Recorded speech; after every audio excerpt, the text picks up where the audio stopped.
Vamos lá, pessoal, para mais uma aula sobre a dinâmica atmosférica. Na aula de hoje, nós vamos trabalhar um pouco mais sobre a questão das massas de ar. Nós vimos nas aulas passadas, certo, sobre massas de ar, mas não focamos bastante nela e é muito exigido, principalmente no Enem, tá bom? Eu deixei primeiro isso aqui para vocês prestarem atenção numa questão que nós falamos muito sobre baixa e alta pressão, que já foi questão do Enem, tá bom? Baixa pressão, tempo ruim, formação de ciclone. Alta pressão, tempo bom, anticiclone. Então preste bem atenção para quando estiver lá. Baixa pressão, ciclone. Alta pressão, anticiclone, tá bom? Baixa pressão, tempo ruim. Alta pressão, tempo limpo. Show de bola? Que é para vocês prestarem melhor atenção em relação a esse fato aqui. Mas vamos lá. Eu tenho aqui as massas de ar. Lembra que eu falei para vocês sobre as massas de ar? Tá bom? E as massas de ar que atuam no Brasil. Vamos recapitular? Vamos lá. Eu tenho a equatorial atlântica, equatorial continental. Eu tenho mais embaixo, equatorial, a tropical atlântica e a tropical continental. E eu vou ter a massa polar atlântica. Vamos dar um destaque? Vamos. Esse lado que eu estou saindo aqui agora, tá bom? Preste bem atenção. Aqui, vamos lá. Esse lado aqui é a massa de ar no Brasil no verão. Eu vou ter 5 massas de ar. Só que uma vai ganhar força no verão. E vai ser a massa equatorial continental. Essa que está aí em cima da região norte. A massa equatorial continental é a única massa de ar continental que tem característica quente e úmida. Por quê? Porque ela é formada em cima da floresta amazônica. Muitos rios, muita vegetação. Então, essa massa de ar vai adquirir características quente e úmida. Toda a massa de ar que tiver o nome atlântica é quente e úmida. E toda que tiver continental, com exceção da equatorial continental, vai ter característica quente e seca, tá bom? E a polar atlântica, já que é polar é fria, já que a atlântica é úmida. Se liga aí. No verão, quem vai ganhar força vai ser a massa equatorial continental. Vejam aí que ela está aí de roxo, ela vai estar em todo o Brasil, né, ganhando força, né? Ela vai influenciar todo o território brasileiro no verão, tá bom? Assim como toda a minha aula tem que ter essa paradinha. Eu vou comprar um computador, não se preocupe, tá bom? Vamos lá, presta atenção. Vejam aí que não é que não vai existir a massa polar atlântica, não, mas ela vai perder muita força. E as outras massas de ar vão atuar melhor no Brasil, mas principalmente a massa equatorial continental formada ali na região norte, tá bom?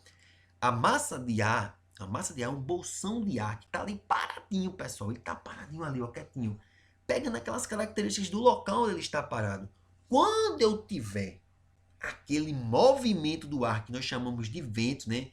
De ventos alísios e contralísios, então a massa de ar vai começar a se deslocar, certo? E vai levar aquelas características para o local que nós estiver passando. E no verão, a massa equatorial continental, que é formada na floresta, acima da floresta amazônica, vai levar características quentes e úmidas por todo o Brasil. Preste atenção, quando eu falo quente e úmida, não quer dizer que é seca, não. Tá bom? Quente, porque vai ter alta temperatura, então vai ter um grande evapotranspiração, vai ter muita formação de quê? De nuvem. E úmida, porque vai levar bastante chuva, bastante umidade. Quando eu falo quente e seca, vai ter elevada temperatura, mas não vai ter grande formação de nuvens para levar a umidade. Beleza? Tranquilo? Eu saindo daqui agora, eu vou ter a atuação das massas de ar no inverno. Aqui, tá aqui agora. Quem vai ganhar força no inverno vai ser a polar atlântica. Ela vai ganhar grande força no inverno no Brasil. Percebam, ela está lá no sul. Veja aí a equatorial continental, como está bem fraquinha. No inverno, a massa polar atlântica, veja que ela está se encontrando com a massa tropical atlântica. Tá vendo ali? Certo? Próxima aí à região sudeste, tá bom? Então veja, o encontro de duas massas de ar nós chamamos de frente fria.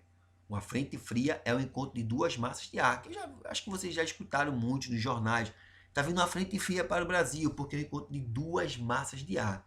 O encontro dessas duas massas de ar no inverno é que vão levar grandes chuvas por grande parte da faixa litorânea do Brasil, principalmente para o nosso Nordeste aqui, né? Principalmente no que se refere a Pernambuco, tá bom? Porque aquelas chuvas de duração e pequena intensidade, vários dias, fraquinha, que você acha que não vai dar em nada, mas que vai causar aí alagamentos, inundações, enchentes, tá bom? Ah, Rafael, alagação, inundação, enchente, que é isso? Enchente é quando eu tenho a elevação do nível do rio, tá bom? Isso aí é uma enchente. Inundação é quando, além de ter a elevação do nível do rio, o rio vai transbordar.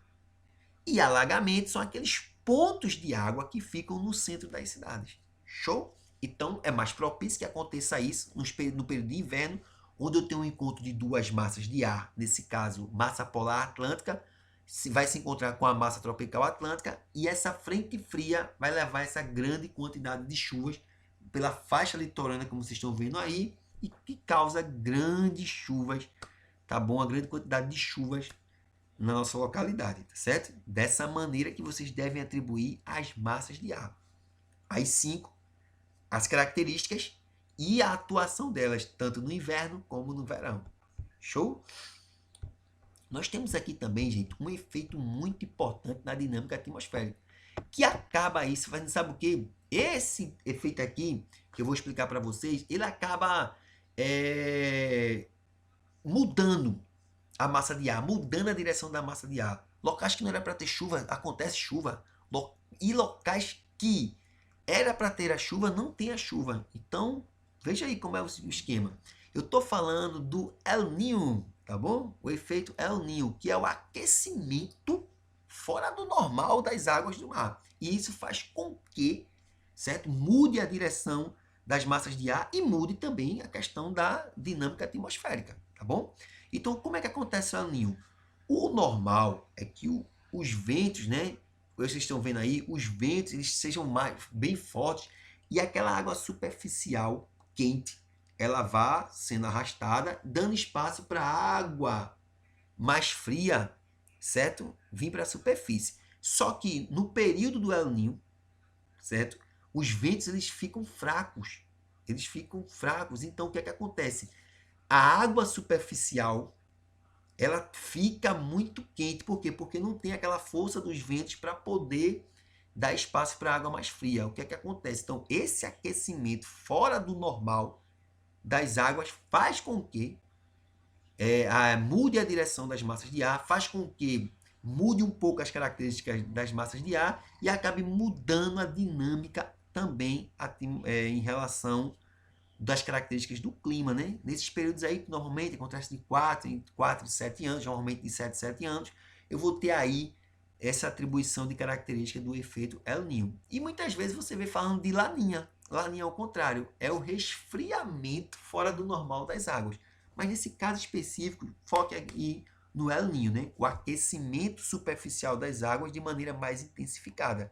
Por quê? Porque existe uma diminuição da velocidade dos ventos, né? O vento perde força, então não consegue arrastar a água quente superficial para dar espaço para a água mais fria. O resultado é a alteração em pontos climáticos, principalmente no Brasil.